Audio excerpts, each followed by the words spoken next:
기도하고 금요 집회를 시작하도록 하겠습니다. 이 시간도 우리와 함께 계시는 우리 아버지 되신 하나님, 이 시간 당신을 높여드리기를 원합니다. 우리의 마음과 뜻과 정성을 모아 예배 드리기를 원합니다.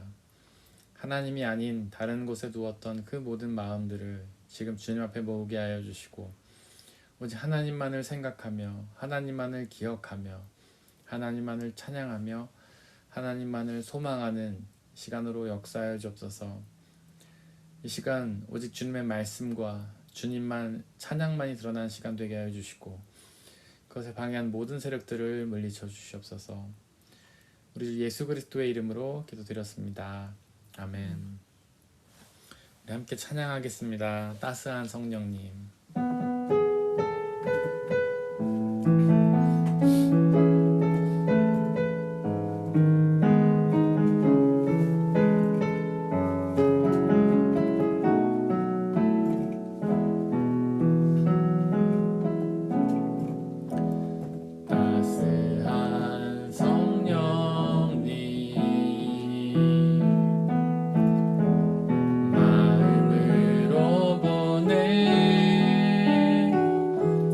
내 몸을 감싸며 주어지는 평안함,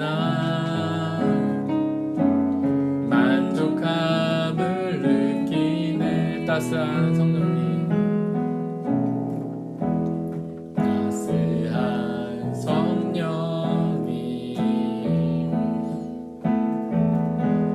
마음으로 보내.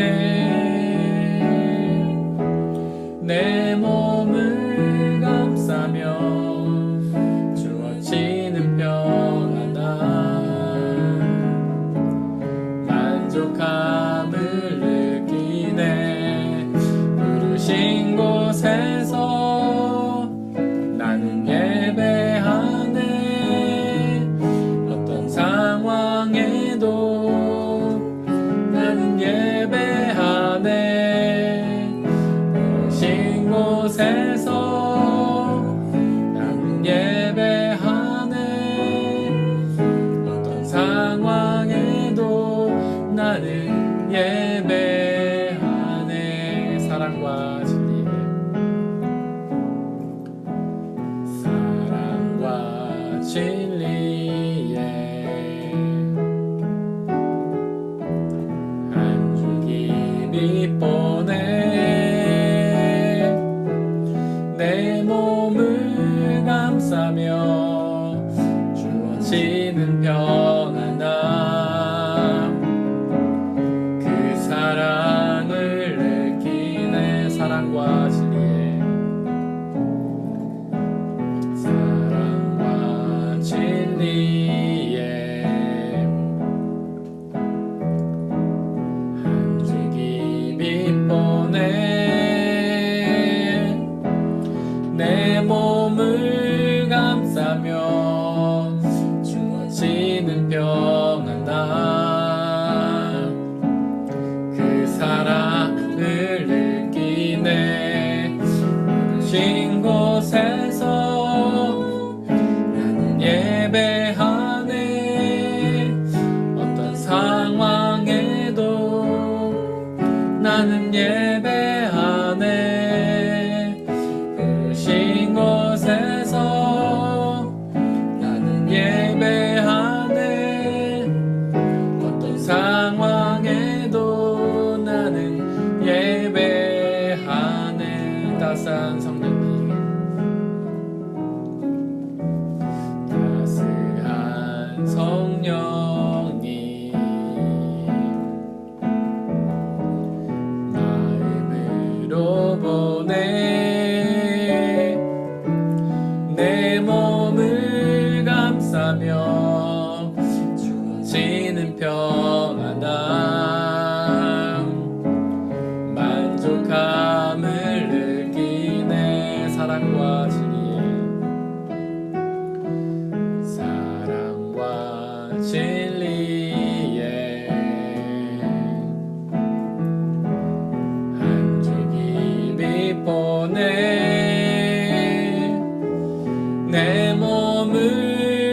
감사하며 주어지는 평안함 그 사랑을 느끼네 부르신 곳에서 나는 예배하네 어떤 상황에도 나는 예배하네 부르신 곳에서 나는 예배하네 어떤 상황에도 예배 부르신 곳에서 부르신 곳에서 나는 예배하네 어떤 상황에도 나는 예배하네 부르신 곳에서 나는 예배하네 어떤 상황에도 나는 예배 내가 걸어갈 때 길이 되고 내가 걸어갈 때 길이 되고 살아갈 때 삶이 되는 그곳에서 예배하네 내가 걸어갈 때 길이 되고 살아갈 때 삶이 되는 그곳에서 내가 걸어갈 때 길이 되고 내가 걸어갈 때 길이 되고 살아갈 때 삶이 되는 그곳에서 예배하네 내가 걸어갈 때 길이 되고 살아갈 때 삶이 되는 그곳에서 부르신 곳에서 나는 예배하네 어떤 상황에도 나는 예배하네 부르신 곳에서 나는 예배하네 어떤 상황에도 나는 예배하네 지금 우리 아버지 하나님께서 여러분들을 어떤 곳으로 부르셨습니까? 그곳이 어떤 곳이든 바로 그곳에서 하나님은 우리가 당신을 예배하기를 원하십니다. 비록 우리는 너무 힘들고 어려운 상황 속에서 예배할 마음조차 생기지도 않고 입도 떨어지지 않지만 우리와 항상 함께 하시는 그 성령 하나님께서 우리에게 힘을 주시면 우리는 그 어떤 상황에서도 그 어떤 곳에서도 하나님을 예배할 수 있습니다. 이 시간에 성령의 충만함을 허락하여 달라고 성령의 손길로 나를 어루만져 달라고 내가 어느 곳에 있든 어떤 상황 속에 있든 온전히 마음을 더해 온 마음과 뜻과 정성을 더해 하나님을 예배하게 해달라고 이 시간 함께 기도하겠습니다. 아버지 하나님 우리가 어떤 상황 속에 있든지 그곳은 바로 하나님이 우리를 부르신 그곳인 줄을 믿습니다. 그곳이 어떤 곳이든 어떤 상황 속에 있든 우리가 예배할 수 있는 상황이든 예배할 수 없는 상황이든 너무나 힘들고 어려운 상황이든 기쁘고 즐거운 상황이든 바로 그곳에서 하나님은 우리가 당신을 예배하기를 원하시는 줄을 믿습니다. 아버지여 때로는 우리의 마음이 동하지 않아서 우리가 너무나 어렵고 힘든 시절들을 지나고 있어서 또 너무나 즐겁고 재밌는 시절을 보내고 있어서 하나님께 예배할 마음조차 생각하지도 못할 때도 너무나 많지만 아버지여 역사해 주시고 은혜 내려주시고 성령 하나님의 은혜로 함께 해주시사 우리가 그 어떤 곳에 있든 그 어떤 상황 속에 있든 하나님을 온전히 예배하며 나아갈 수 있도록 아버지 역사해 주옵소서. 우리의 마음을 움직여 주셔서 하나님을 예배할 수 있는 마음을 허락하여 주시고 하나님을 예배할 수 있는 힘을 허락하여 주시고 시간과 상황을 허락하여 주셔서 그 어떤 곳에서든 우리의 마음과 뜻과 정성을 다해 하나님을 예배하게 하여 주옵소서. 하나님을 예배하는 것이 우리의 삶의 목적인 줄을 고백합니다. 우리가 그 어떤 곳에서도 그 목적을 잊지 않고 늘 하나님을 예배하는 모습으로 살아가게 하여 주시고 특별히 이 시간, 이 금요 집회의 시간 우리의 마음과 뜻과 정성을 다해 온전히 살아계신 아버지 하나님, 당신만을 예배하며 높여드릴 수 있도록 아버지 역사에 접서서 때로는 하나님의 모습이 보이지 않고 음성이 들리지 않을지라도 그럼에도 불구하고 언제나 하나님을 찬양하며 높여드리는 우리가 될 수 있도록 아버지 역사해 주시고 은혜 내려 주옵소서.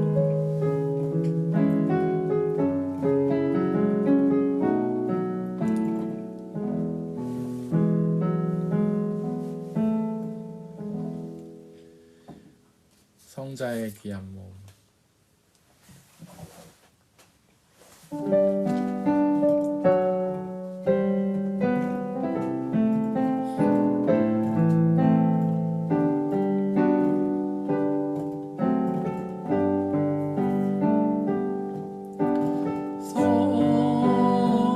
성자의 귀한 몸 날 위하여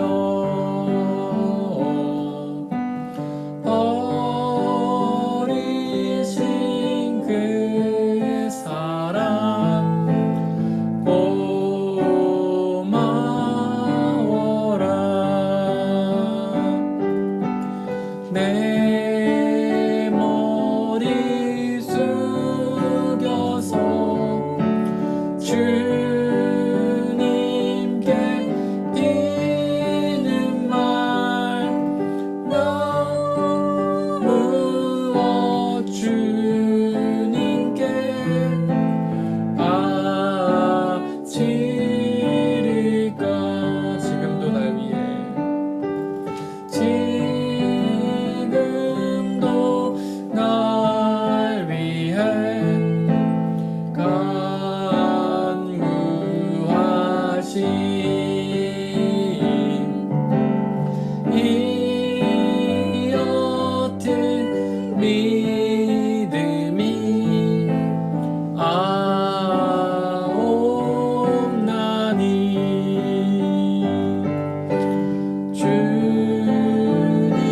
주님의 참사랑 고맙고 놀라워 찬송과 기도를 쉬지 않네.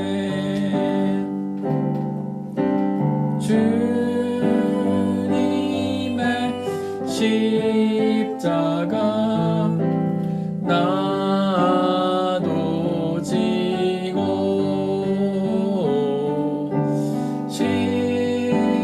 신실한 믿음과 마음으로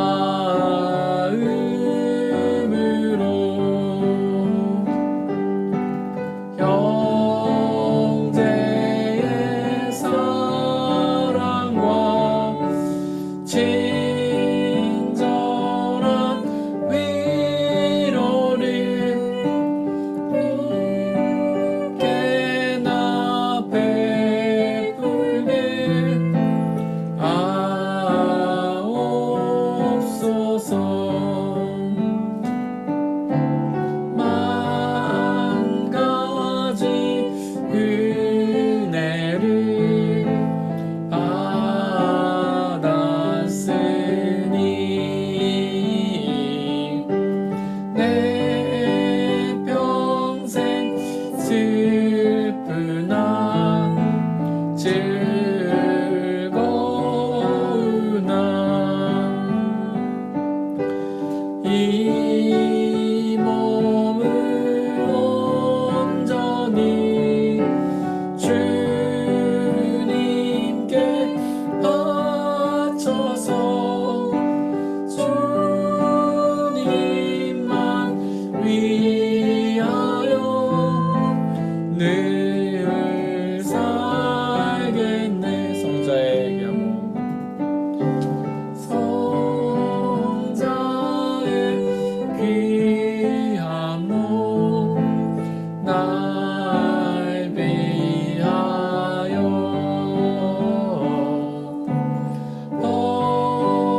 버리신 그 사랑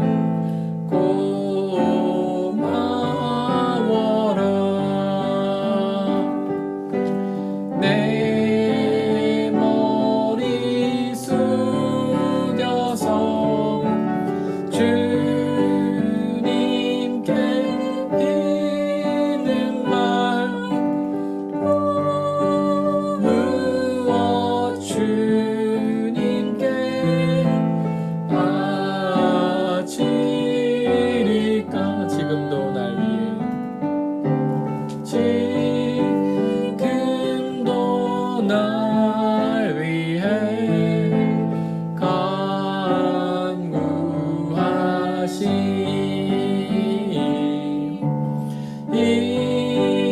옅은 믿음이 아옵나니 주님의 참사랑 고맙고 놀라워 찬송과 기도를 쉬지 않네. 주님의 십자가 나도 지고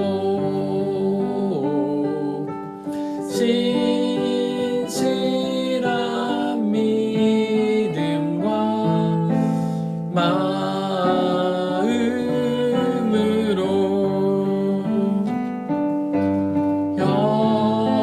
형제의 사랑과 친절한 위로를 님께 나 베풀게 하옵소서. 만 가지 은혜를 받았으니 내 평생 슬프나 즐거우나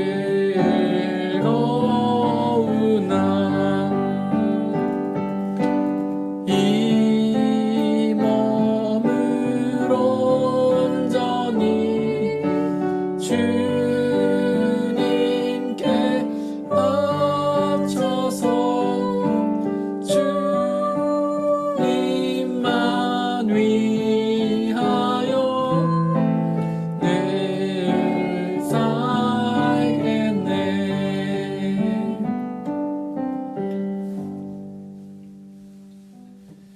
모든 능력과 모든 권세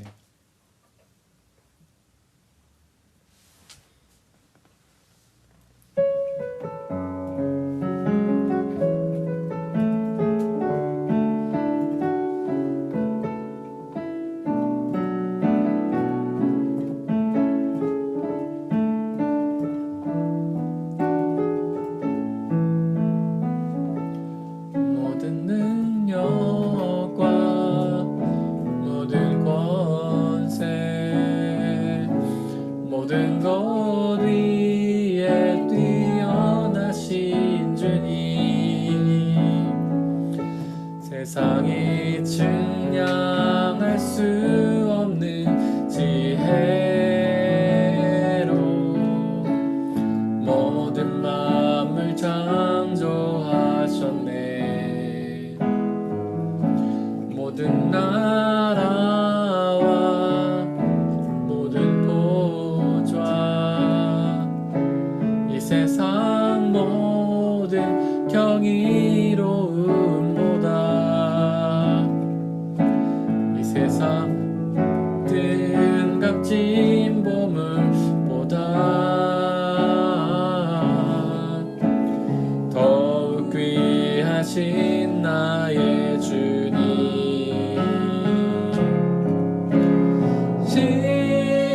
십자가 고통당하사 버림받고 외면당하셨네. 짓밟힌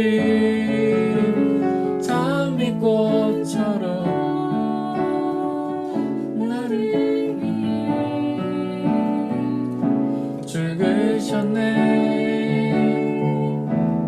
나의 주 모든 능력과 모든 권세 모든 능력과 모든 권세 모든 것 위에 뛰어나신 주님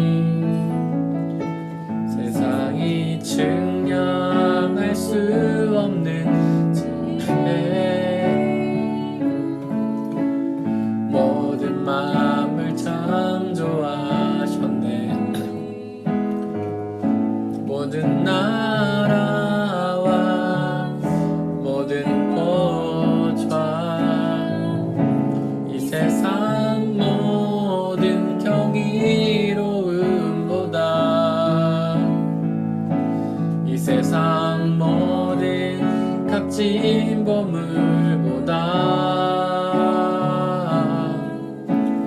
더욱 귀하신 나의 주님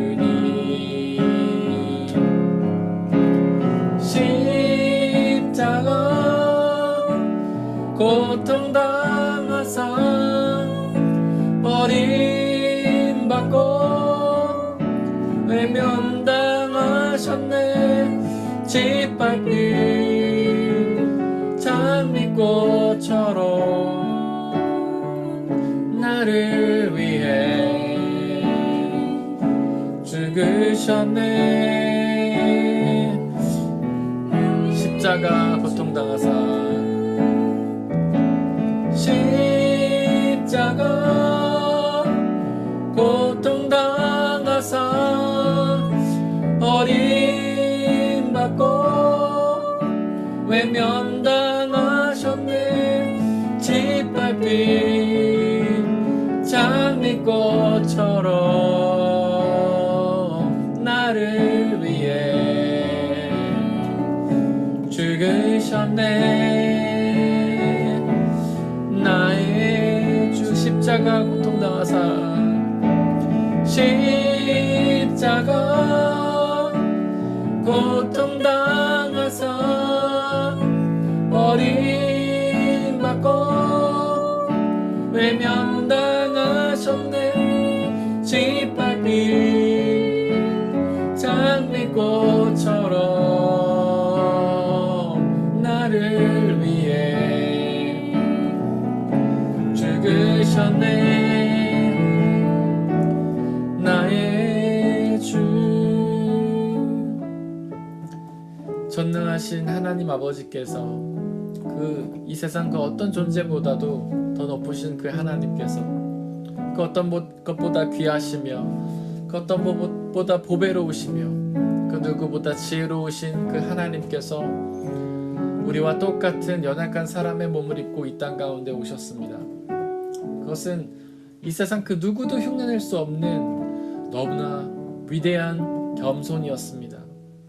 사람 그 누구도 그런 겸손을 흉내낼 수 없습니다.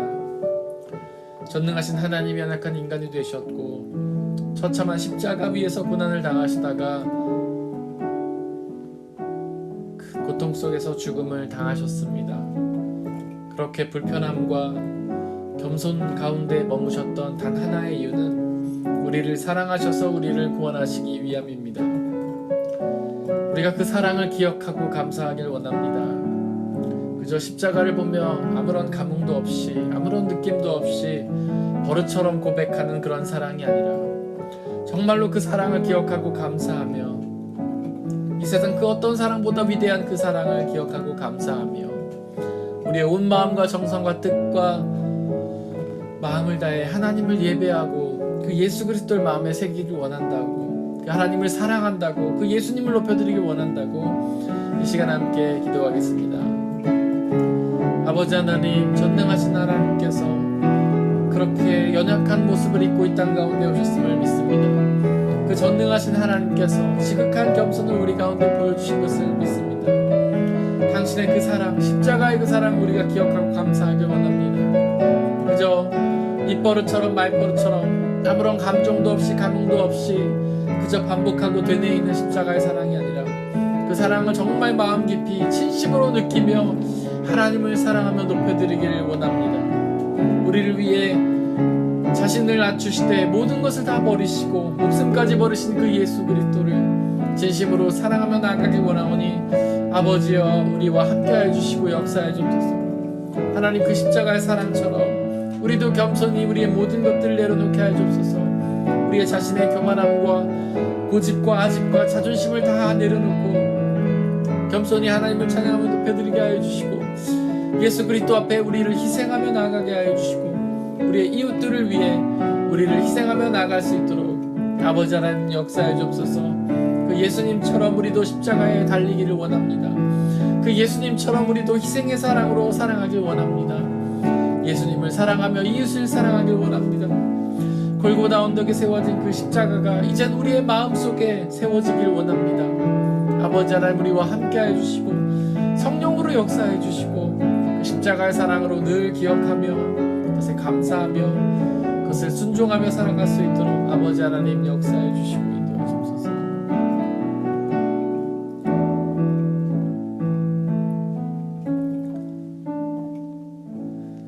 우리를 사랑하시는 아버지 하나님, 이 시간 당신의 말씀 속에 우리의 마음과 뜻과 정성을 다 모으길 원하오니 아버지 하나님, 우리에게 말씀하여 주시고 우리가 관심을 두고 있는 모든 헛된 것들을 다 내려놓고 오직 예수 그리스도 앞에만 마음을 모으고 나갈 수 있도록 아버지 역사해 주옵소서.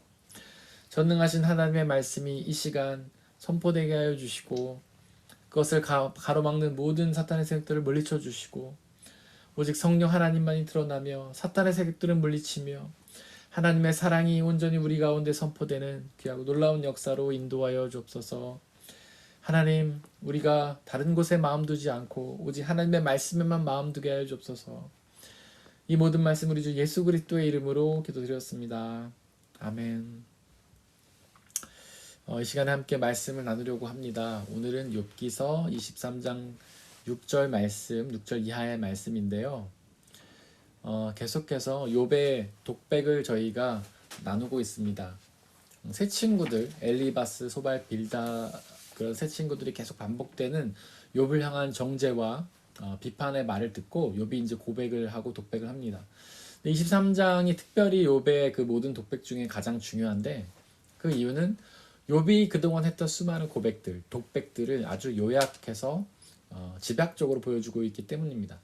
다른 말씀들을 이렇게 다 읽지 않더라도 혹은 읽어도 이해가 되지 않는다면 23장의 말씀들을 우리가 유심히 읽어보면은 욥이 하고자 하는 메시지, 특별히 더 나아가서 욥기가 전하고자 하는 메시지의 핵심을 알 수 있습니다.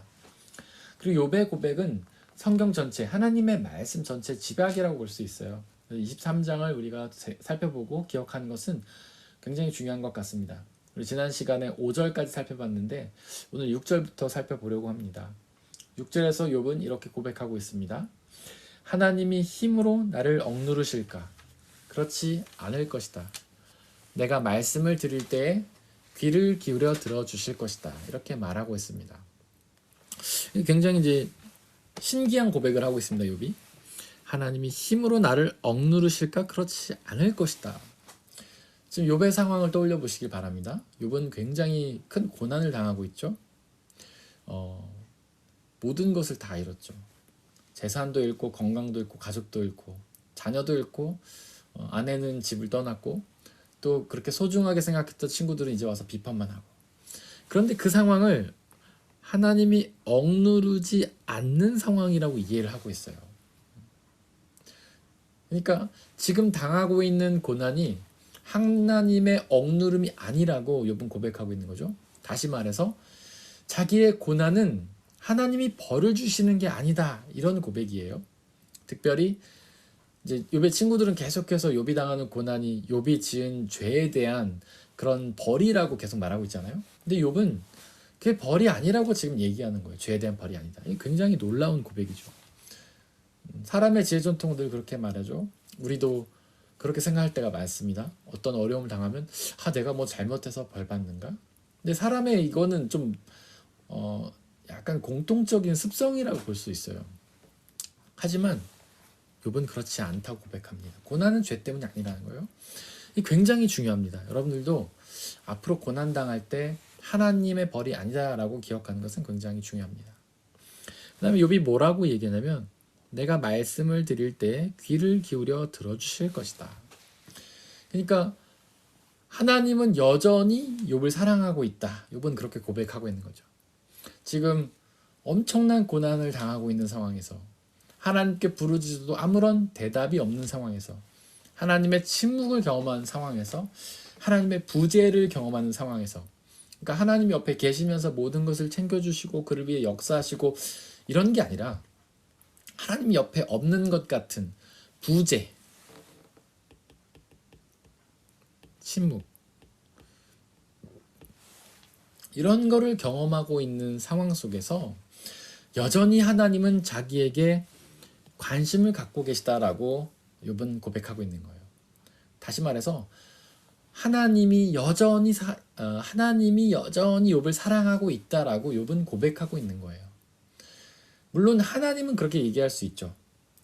욥이 고난 당한 상황에서 야, 내가 널 사랑한다라고 말할 수는 있어요. 근데 욥이 못 느낄 수도 있잖아요, 그 사랑을. 그러나 욥은 지금 느끼고 있습니다. 영적으로 예민한 거죠. 하나님이 그 침묵 가운데서도 부재 속에서도 자기를 사랑하고 있다라는 것을 지금 느끼고 있는 거예요. 더 나아가서 하나님의 사랑을 신뢰하고 있는 겁니다. 성경에는 수없이 많이 고백하고 있잖아요. 하나님이 피조물된 우리를 사랑한다라고 성경에 얼마나 많이 고백하고 있습니까? 근데 우리는 그거를 신뢰하지 못할 때가 너무 많아요. 뭐 느끼지 못하는 거는 어쩌면 뭐 당연하다고 얘기할 수도 있을 거고, 신뢰하지 못할 때가 너무 많습니다. 성경은 계속해서 아들아, 딸아, 내가 널 사랑한다, 이렇게 얘기하고 있는데 우리는 잘 믿지 못해요. 그래서 어려운 일 당하면 하나님이 날 미워하시나? 이렇게 그냥 생각한다는 것이죠. 욥은 굉장한 신뢰를 했던 겁니다. 하나님의 사랑을 무한하게 신뢰했던 거예요. 바로 우리에게 이런 것들이 필요한 거예요. 우리도 그렇잖아요. 사랑하는 자녀에게 좋은 거를 줄 때도 있지만 힘들게 할 때도 있지 않습니까? 사랑하는 자녀에게 뭐 그들이 좋아하는 걸 줄 때도 있고 편하게 해줄 때도 있지만 그 아이들이 싫어하는 거, 힘들어하는 걸 시킬 때도 있잖아요. 그게 그 아이를 싫어해서 미워해서 괴롭히려는 게 아니라 그 아이를 사랑해서 그러는 거잖아요. 사랑하니까 야 운동 좀 해라, 나가서 뛰어놀아라 그러는 거 아니겠습니까? 사랑하니까 그 아이들이 그렇게 싫어하는 흰쌀밥 먹이고 야채 먹이는 거 아니겠어요? 그 아이들한테는 그게 고난이죠. 괴로운 일이죠. 먹기 싫은 야채 먹어야 되고 막 그냥 누워서 TV만 보고 게임만 하고 싶은데 운동해야 되고 얼마나 힘든 일이에요. 그러나 하나님은 우리를 사랑하시기 때문에 그런 고난도 주신다는 거예요. 그래서 사랑은 지지난주에 그런 얘기했죠. 하나님 주시는 모든 것은 은혜다. 축복도 은혜지만 고난도 은혜다. 하나님 주시기 때문에. 고난은 또한 사랑인 거예요. 우리는 축복만을 하나님의 사랑이라고 생각하지만 그렇지 않습니다. 고난도 하나님의 사랑인 것입니다. 7절에서 욥은 또한 이렇게 고백합니다. 내게 아무런 잘못이 없으니 하나님께 떳떳하게 말씀드릴 수 있을 것이다. 내 말을 다 들으시고 나서는 단호하게 무죄를 선언하실 것이다. 떳떳하게 무죄. 지금 계속해서 친구들은 욥이 당하는 고난이 죄 때문이라고 비판하고 정죄하지만 욥은 떳떳합니다. 하나님 앞에 무죄를 선언한다고 확신하고 있어요. 뭐 사실 어떤 면에서는 뻔뻔하다, 욥 참 뻔뻔하다, 우리가 이렇게 생각할 수도 있지만 뻔뻔이 아닙니다. 이건 떳떳이에요. 무죄를 선언하실 것을 확신하고 있는 겁니다. 왜냐하면 그는 회개했기 때문이에요. 그가 뭐 완전히 하나님 앞에서 의롭게 행동하고 절대 죄짓지 않고 한순간도 하나님 의심하지 않고 하나님의 말씀에 100% 순종하고 하나님의 싫어하시는 걸 전혀 안 했기 때문에 떳떳하고 무죄를 확신하는 것이 아니라 뭐 나중에는 본인이 하나님의 말씀에 순종 잘했다 나오긴 하는데 순종하지 않는 순간도 있었을 겁니다. 어떻게 100% 순종합니까? 사람은 절대 그럴 수 없어요. 성경이 우리에게 선언하고 있지 않습니까? 사람은 죄인이다. 그 얘기는 뭐냐면 하나님을 100% 믿을 수 없다는 거예요. 정도에는 차이는 있을 수 있겠죠. 뭐 어떤 사람은 99% 믿을 수 있을 겁니다. 어떤 사람은 20% 믿을 수 있을 거예요. 그러나 100%는 불가능이에요. 욥도 죄를 짓는 순간이 있었을 거예요. 하나님의 말씀에 의심하고 하나님의 존재를 의심하고 하나님의 말씀에 순종하지 못할 때가 있었을 겁니다. 그럼에도 불구하고 이가 떳떳했던 이유는 바로 회개했기 때문이에요. 욥기 2장에 보면 그가 끊임없이 회개하고 심지어 자기의 자녀들을 위해서 회개하는데 그 자녀들이 부지불식간에, 그러니까 생각하지도 못하고 지은 죄까지 회개하지 않습니까? 그건 그걸 믿었던 거예요. 하나님 앞에 회개하면 죄를 용서받을 거라는 그 말씀을 확신했던 겁니다. 그게 바로 복음 아닙니까? 우리가 예수 그리스도를 믿으면 비록 우리는 흉악한 죄인일지라도 예수 그리스도께서 십자가에서 죽어주심으로 우리 모든 죄를 다 사해 주신다. 우리가 그것을 죄사함 받기 위해서 할 일은 오직 믿음뿐이다. 믿기만 하면 된다. 이게 복음이잖아요. 물론 욥은 예수님을 몰랐지만 구약 성경의 구약 시대 때 약속된 그 회개, 속죄의 제사를 믿었던 거예요. 복음을 믿었던 것이죠. 우리도 욥과 같은 이런 확신이 있어야 되는 겁니다. 사탄은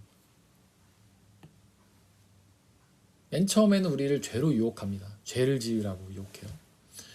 죄를 지으면 그 죄를 계속 공격해서 죄책감을 자극합니다. 그리고 죄책감을 계속 자극해서 회개를 포기하게 만들어요. 막 유혹해가지고 죄를 지으면 야 너는 그거밖에 안 돼. 너 같은 게 무슨 믿음을 가지니. 회개했어요. 근데 또 범죄하죠. 그럼 또 죄책감을 자극해요. 너는 희망이 없어. 근데 그게 계속 반복되면은 회개하면 뭐하냐. 너 또 죄질 건데. 막 이런 식으로 공격을 하는 거죠. 사탄은 주로 우리의 죄책감을 공격합니다. 그러나 욥은 그런 예수 그리스도의 복음, 그러니까 하나님의 복음, 우리가 믿음으로 주님 앞에 나아가서 회개하면 모든 죄를 용서해 주신다는 것을 100% 믿었기 때문에 사탄의 그 어떤 정죄에도 넘어가지 않았던 거예요. 죄책감에 절대 들지 않았던 거죠. 바로 그런 확신이 우리에게 있어야 되는 겁니다. 이거는 더 나아가서 그의 고난이 죄 때문이 아니라는 믿음을 가졌던 거죠. 그리고 이것은 더 나아가서 고난은 죄 때문이 아니라 하나님의 뜻을 이루는 도구라는 믿음을 가지게 된 것이에요. 고난은 하나님의 도구입니다. 여러분들도 그렇게 생각하셔야 돼요. 고난을 당하면 내가 죄를 졌나? 이게 아니고 하나님이 나를 통해서 어떤 놀라운 역사를 이루시려나 보구나 라고 생각하는 거예요. 비록 우리는 그것을 온전히 이해할 수는 없습니다. 우리는 큰 그림을 보지 못하잖아요. 그저 우리는 그 고난 한가운데 있을 뿐이지 그거를 어떻게 이루어진지 알 수 없습니다. 태풍의 한가운데 있는 사람은요, 태풍 전체를 볼 수 없어요. 태풍이 언제 시작해서 언제 끝날지 볼 수 없습니다. 그냥 그 태풍 속에서 태풍을 견디고 있을 뿐이죠. 고난도 마찬가지예요. 우리는 고난의 이유를 알 수도 없고 언제 시작해서 언제 끝나는지 알 수 없어요. 그저 그 고난 가운데에서 그 고난이 하나님의 뜻 가운데로 이루어지기를 기대할 뿐이죠. 지금 코로나에 대한 예상이 많습니다. 언제 끝날 거다. 백신은 언제부터 나가지고 언제쯤 되면은 집단 면역이 형성돼서 우리 모두가 코로나부터 벗어날 것이다. 수많은 사람들이 예측을 합니다. 그런데 원래 독일이 12월부터인가 백신 놓기로 했었잖아요. 근데 아직도 다 안 됐잖아요. 오늘 보니까 그 슈반이라는 질병관리, 우리나라 치면 질병관리청장 같은 사람이죠. 그 사람이 4월부터 놀 거다. 5월 달이면 다 놀 거다. 이런 얘기를 또 했다고 합니다. 그랬으면 좋겠습니다. 저도 그랬으면 좋겠지만 우리는 알 수 없는 거예요. 다 놓고 나도, 물론 백신이 다 놓고 나도 이 코로나가 완전히 끝날지 우리는 모르는 거죠. 제가 비관적으로 말씀드리려고 하는 것이 아니라 우리는 고난의 시작과 끝을 모른다는 거예요. 하나님만 아시는 거죠. 고난의 이유도 모르는 거예요. 다만 이 고난을 통해서 하나님이 어떤 당신의 뜻을 이루실 거다라는 것만을 기대하는 것이죠. 예수님의 고난을 통해서도 하나님은 부활 생명, 우리의 죄사함과 부활 생명이라는 구원을 이루시지 않았습니까? 제자들도 마찬가지예요. 예수님의 제자들, 초대교회 성도들, 사도 바울들, 그들도 고난을 당했어요. 근데 그들 사도행전을 보십시오. 그들이 고난 억지로 당했습니까? 아니에요. 기쁨으로 당했어요. 심지어 자발적으로 당했습니다. 그들은 자기의 재산을 교회에 다 헌금하고 가난하게 됐어요. 고난으로 들어간 거죠. 근데 자발적으로 들어간 거예요. 누구도 헌금하러 강요한 사람이 없습니다. 그러면서도 기쁨으로 하나님을 찬양하고 고백했어요. 왜냐하면 그들의 고난이 하나님의 도구란 사실을 믿었기 때문이죠. 예수님의 고난을 통해서 우리의 죄사함과 구원이 이루어진 것처럼 그들의 고난을 통해서도 하나님의 역사가 이루어질 것을 그들은 믿었기 때문이에요. 그들의 고난을 통해서 어떤 역사가 이루어졌습니까? 바로 예수 그리스도의 십자가의 죄사함과 구원의 복음이, 부활의 복음이 온 세상에 퍼졌잖아요. 바울이 없었다면 기독교가 없었을 것이다 라고 얘기하는 사람들이 많습니다. 글쎄요, 그건 좀 과한 말일 것 같긴 해요. 왜냐하면 하나님이 바울이 없다면 다른 사람을 들어서라도 복음을 전하셨을 거라고 저는 생각하지만, 어쨌거나 그만큼 바울이 우리 기독교에서 차지하는 비중이 크다는 거죠. 어쨌든 성경에서 차지하는 그의 역할 때문에 온 세계가 복음을 받아들인 건 사실입니다. 당시에는 초대교회에는 두 종류의 그리스도인들이 있었어요. 유대인 그리스도인, 그 다음에 이방인 그리스도인들. 유대인 그리스도인들은 누구냐면 뭐 베드로, 야고보 등등등 12사도들. 그리고 성도들은 누구냐면 유대인들이에요. 근데 이방인 그리스도인들의 대표는 누구냐면 바울이죠. 바울이 원래부터 이방인 선교를 하려고 했던 건 아닙니다. 바울도 이들 안에 들어가고 싶어 했어요, 처음에는. 그런데 자기가 다메섹으로 가다가 예수님을 만나서 부르심을 받았다 이렇게 얘기하는데 이 사도들이 그걸 받아들여 주지 않는 거예요. 왜냐하면 바울은 원래 예수님을 믿던 사람이 아니라 예수님을 믿는 사람을 핍박하던 사람이죠. 잡아서 옥에 가두고 매질하고 죽이기도 하는 그런 사람이었어요. 근데 이런 사람을 갑자기 받아들이기가 어렵잖아요. 뭐 어떤 면에서는 사도들이 야박하다고 생각할 수도 있는데 이해는 됩니다. 저 같아도 마찬가지일 것 같아요. 막 우리 편 잡아들이던 사람이 갑자기 어느 날 내가 예수님 믿습니다, 내가 당신 편이 하면은 의심하지 않겠습니까? 저거 스파이 아니야? 우리한테 들어와서 우리를 다 잡아들이려고 하는 거 아니야? 그런 것도 있었고, 사도라는 게 뭡니까 원래? 사도는요, 예수님의 제자들 중에서 특별히 부름받은 12명의 제자를 사도라고 해요. 이 사도는요, 예수님이 직접 부른 사람들이에요. 뭐 베드로, 야고보, 뭐 요한, 마태 다 예수님이 나를 따라오라 했던 사람들이잖아요. 그런데 바울은요, 예수님이 부르시지 않았어요. 심지어는 예수님을 만난 적도 없는 사람이에요, 실제로. 그런데 어느 날 환상 중에서 예수님을 만났기 때문에 자기가 부르심 받았다. 그래서 자기가 사도다라고 주장하기 시작한 겁니다. 실제 사도들이 이거를 받아들이지 못했던 거예요. 그래서 바울을 자기네 안으로 받아들이지 못하고 배척했죠. 그래서 바울이 그런 얘기 하잖아요. 자기가 원래는 소아시아의 복음을 전하고 싶었는데 성령께서 막으셔가지고 유럽으로 복음 전한다 이런 얘기 하죠. 근데 사실 성령께서 막았다는 표현이 맞아요. 맞는데 실제 막은 건 누구냐? 사도들인 거예요. 소아시아는 예루살렘 그 근처예요. 이스라엘 근처. 거기에요. 그 어디예요? 이 사도들의 활동 본거지잖아요. 바울이 거기에 복음 전하는 것을 막은 거예요. 왜냐하면 자기들이 실제 사도로 인정하지 않았기 때문에. 그래서 바울이 복음 전하는 걸 계속 막았어요.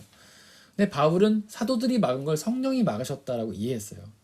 왜냐하면 뭐 사도들이 성령 충만해서일 수도 있겠지만 그거라기보다는 자기가 당하는 모든 역사는 성령 하나님께서 허락해 주셔야지 이루어지는 역사이기 때문에 그래요.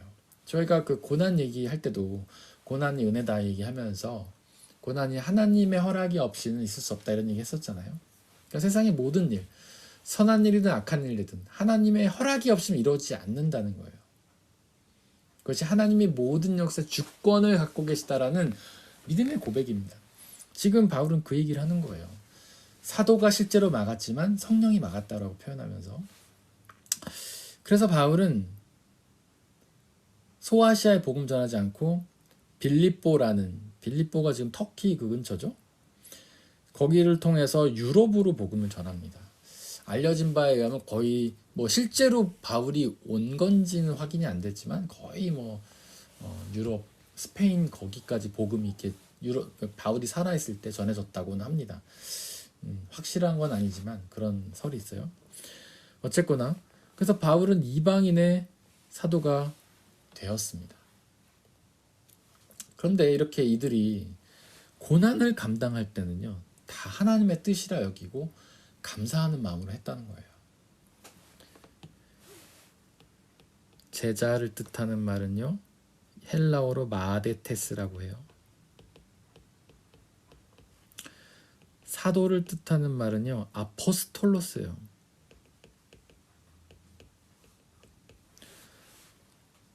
제자, 증인이란 뜻이 있습니다. 그 다음에 뭐 대리자 이런 뜻이 있어요.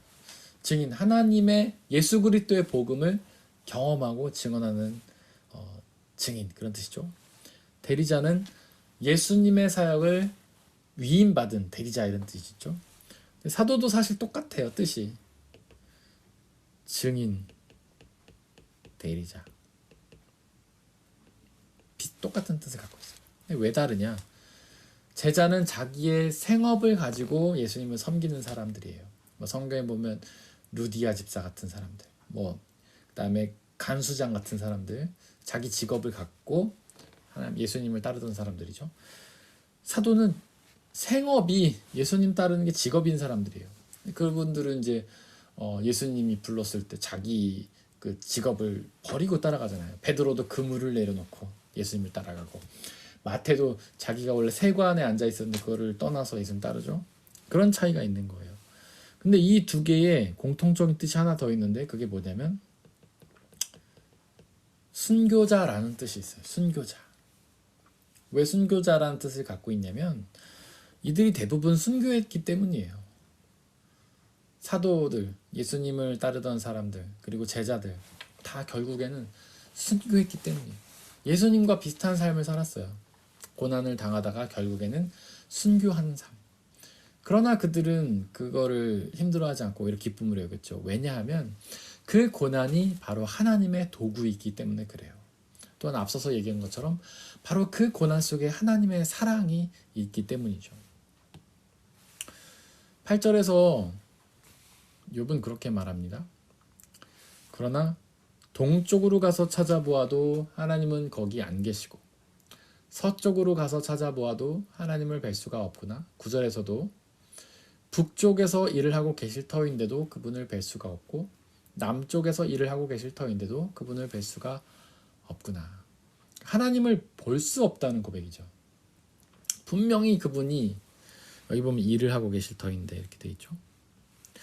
분명히 그분이 살아서 역사하고 계시고, 우리가 당하는 모든 일들은 하나님의 역사이고, 심지어 우리의 고난까지도 하나님의 역사이고, 그 모든 것들을 하나님께서 합력하여 선을 이루면서 일을 하시는데 그분을 뵐 수가 없다. 그분이 보이지 않는다라는 것이죠. 하나님을 볼 수 없다. 여러분 어떻게 생각합니까? 하나님을 볼 수 없다. 이 명제에 대해서 어떻게 생각하세요? 성경은 굉장히 여러 부분에서 반복해서 하나님을 볼 수 없다라고 강조합니다. 볼 수 없다라는 거는 단지 눈으로 볼 수 없다라는 것뿐만 아니라 우리의 감각으로 감각할 수 없다는 거예요.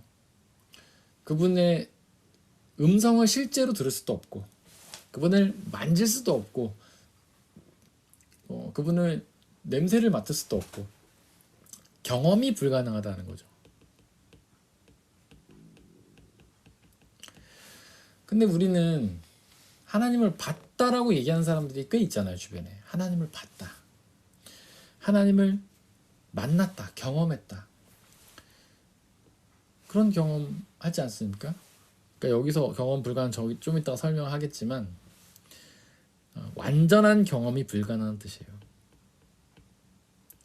부분적인 경험은 가능하다는 겁니다. 좀 이따가 제가 설명할게요. 요한복음 1장 18절에 보면, 자, 뒷면에 PPT를 준비했습니다. 이렇게 일찍이 하나님을 본 사람은 아무도 없다. 성경이 말하고 있잖아요. 우리 주변에 하나님 볼 수 있다는 사람이 있는데 성경은 볼 수 없다. 본 사람이 아무도 없다라고 얘기하고 있어요. 그리고 왜 우리는 하나님을 볼 수 없냐라면요, 하나님은 너무 위대한 존재시기 때문에 그래요. 여러분들 너무 거대하면 우리가 볼 수 없어요. 개미가 코끼리를 다 볼 수 있을까요? 제가 아까도 말했지만 일부는 볼 수 있겠죠. 근데 전체는 볼 수 없어요. 우리가 하나님을 경험할 수 있는데 일부만 경험할 수 있고 전체를 볼 수는 없는 거예요. 전체를 경험할 수 없어요. 하나님을 만날 수 있어요. 근데 전체를 만날 수는 없어요. 일부만 만난 거예요. 왜냐하면 하나님은 너무 위대하시기 때문에. 생각해 보십시오. 우리가 지구 전체를 볼 수 있습니까? 아닙니다. 우리는 아주 극히 일부만 볼 수 있을 뿐이에요. 우리는 우리 동네도 다 못 보잖아요. 우리 집 앞에밖에 못 보잖아요.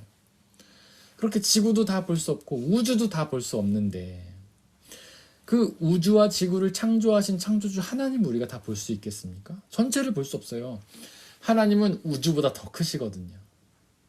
우주보다 크시니까 우주를 만들 수 있죠. 우주보다 작은 사람이 자기보다 큰 걸 만들 수 있습니까? 만들 수 없습니다. 하나님은 우주보다 크시니까 우주를 만드신 거예요. 그렇기 때문에 우리는 우주를 다 못 보는데 지구도 다 못 보는데 어떻게 하나님 볼 수가 있겠습니까? 하나님 전체를 볼 수가 없습니다. 출애굽기 33장 20절에 보면 이렇게 이야기하고 있어요. 주님께서 다시 말씀하셨다. 내가 너에게 나의 얼굴을 보이지 않겠다. 나를 본 사람은 아무도 살 수 없기 때문이다. 이게 어떤 사건이냐면 이제 하나님이 모세를 불러서 사명을 맡기세요. 야, 너 가서 이집트에서 고통당한 사람을 불러다가 탈출시켜. 그랬더니 모세가 이렇게 말합니다. 하나님, 당신이 누군지도 모르는데 어떻게 전할 수 있겠습니까? 당신의 모습을 보여주십시오. 딱 이렇게 말하니까 하나님이 내가 너에게 얼굴을 보여주지 않겠다. 나를 보면 살 수 없기 때문에 이렇게 얘기를 해요. 하나님은 자기의 모습을 보여주지 않으신다라고 얘기하시는 거예요. 그 보면 죽기 때문에. 왜 죽냐면 하나님은 거룩하시기 때문에, 죄가 없는 분이시기 때문에 죄 있는 인간이 우리가 보면 죽어요. 이건 다른 말로 어떤 뜻이냐면요. 우리가 하나님을 보기 위해서는 죽어야 된다는 뜻이에요. 죽어야만 하나님을 볼 수 있다는 거예요. 하나님 보면 죽는다라는 말을 다시 얘기하면 하나님을 보기 위해서는 죽어야 된다는 거예요. 우리는 죽음 이후에 하나님 앞에 섭니다. 그때 하나님을 볼 거예요. 그때 우리는 심판을 받죠. 천국에 갈 사람과 지옥에 갈 사람. 그때 우리는 하나님을 볼 수 있는 거예요. 그리고 나서 33장 23절에서 예수님이 이렇게 말씀하세요. 내가 나의 등을 보게 될 것이다. 그러니까 모세가 하나님 보고 싶다고 했는데 하나님은 모세에게 너는 내 얼굴을 볼 수는 없어. 그런데 등은 볼 수 있을 거야. 이렇게 얘기를 하십니다. 그게 뭐냐면 하나님의 전체를 볼 수 없지만 하나님의 일부분을 볼 수 있다. 부분적으로 볼 수 있다라는 거예요. 제가 아까 말씀드렸죠. 하나님 너무 크시기 때문에 그 일부분만 본다는 거죠. 우리가 지구에서 우리 앞동네만 볼 수 있는 것처럼, 개미가 코끼리를 볼 때 요만큼 볼 수 있는 것처럼 우리도 하나님의 등만, 일부분만 볼 수 있다는 거죠. 고린도전서 13장 12절 그렇게 말하고 있습니다. 우리가 지금은 거울을 보는 것처럼 희미하게 하나님을 본다. 지금 우리는 거울이 아주 깨끗하잖아요. 근데 당시에 거울은 희미했어요. 그래서 형체만 보이는 거예요. 형체만 보이듯이 우리는 하나님을 볼 수밖에 없다라는 거죠. 우리가 하나님을 전체 다 보지 못하고 일부만 볼 수 있다는 겁니다. 그런데 그 모세가 이스라엘 광야에서 이스라엘 백성들과 함께 있다가 모세가 잠깐 십계명을 받기 위해 시내산에 올라갔더니 아론과 이스라엘 백성들이 했던 게 뭡니까? 자기의 몸에 있는 모든 장신구, 금 이런 거 다 꺼내가지고 송아지를 만들었잖아요. 그리고서 뭐라고 얘기합니까? 이 송아지가 바로 우리를 이집트에서 끌어낸 하나님이다 이렇게 얘기해요. 송아지를 만들어 놓고 우상을 섬긴 건데 그 우상이 다른 존재가 아니에요. 하나님을 형상으로 만들어 놓은 거예요. 이 송아지가 우리를 이집트에서 끌어낸 하나님이다 이렇게 말을 했어요. 그랬더니 하나님이 어떻게 하십니까? 그들에게 재앙을 내리세요. 하루에 3,000명이 죽습니다. 그리고 계속 저주를 받아요. 보이지 않는 하나님을 볼 수 있게 만드는 게 죄라는 뜻이에요. 우리는 너무나 많은 그런 오류에 빠집니다. 보이지 않는 하나님, 우리의 경험보다 넓으신 하나님은 우리의 경험 안에 가두려고 해요. 우리의 생각 안에 가둡니다. 하나님 이런 분이실 거야. 이렇게 생기신 분이야. 이렇게 역사하셔야 돼. 우리보다 훨씬 더 위대하신 볼 수 없는 전능하신 하나님을 가두는 거. 이건 너무나 큰 죄예요. 하나님께서 큰 저주를 내리시는 죄인 겁니다. 여기까지 하려고 합니다. 우리 찬양하며 기도하겠습니다.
세상 소망 다 사라져가도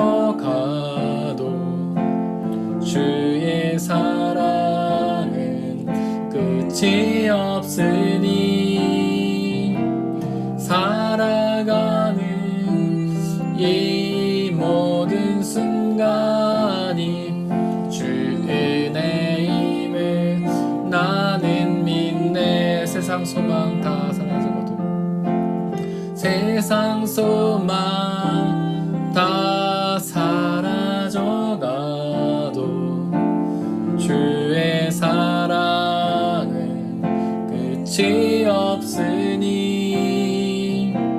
살아가는 이 모든 순간이 주 은혜임을 나는 믿네.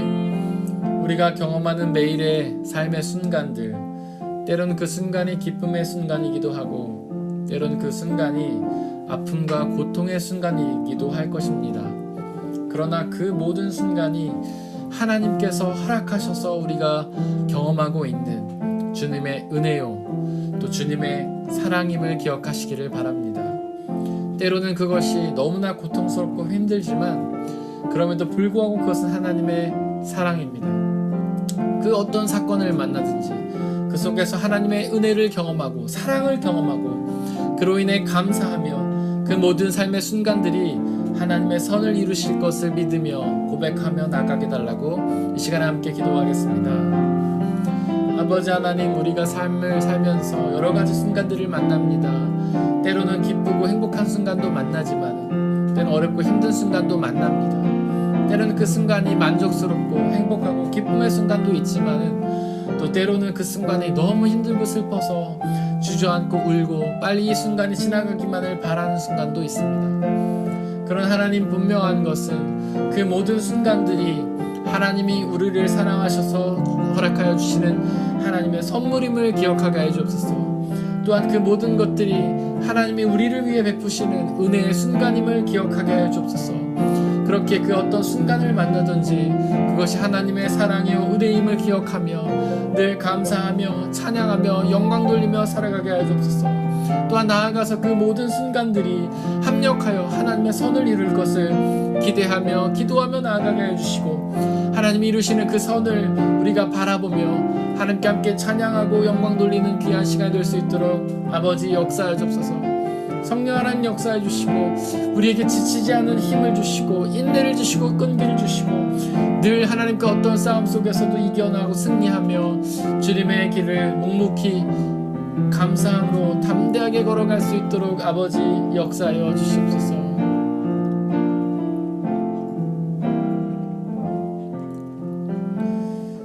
우리를 사랑하시는 아버지 하나님, 우리가 당하고 경험하는 그 모든 일들이 우리를 사랑하신 하나님의 은혜요 사랑임을 기억하게 하여 주시옵소서.